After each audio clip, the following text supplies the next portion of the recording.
Hey, what's going on YouTube? We're here at Prospect Metal in Gettysburg, Pennsylvania. Got my first pickup truck that I've ever scrapped. It's a 1985 Ford pickup truck, two-wheel drive, rusted out pretty bad, so we're gonna end up just scrapping this one instead of trying to resell. Went ahead and let it haul its last load. Got a couple of hot water tanks and a hospital bed in there. Decent old truck, but just wasn't worth restoring.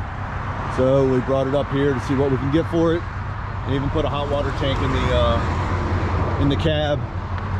So we'll see what it weighs, see what we get paid today. I think it's still at 11 cents a pound, so it should pay out pretty good. And I'll let you know what we get. All right, so we just got an empty trailer, dropped off that truck. It ended up being 5,240 pounds, paying 10 cents a pound, so a total of $524 for the truck. And I think there was 4 hot water tanks, maybe 3 hot water tanks and a hospital bed, and pretty good load, $524.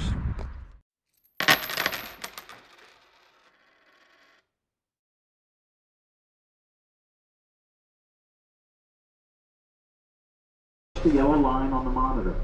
Mantenga el recibo con el código de barra hacia arriba y colóquelo en... Please wait while we process your transaction. Espere, por favor. Please take your tag. Tome, por favor,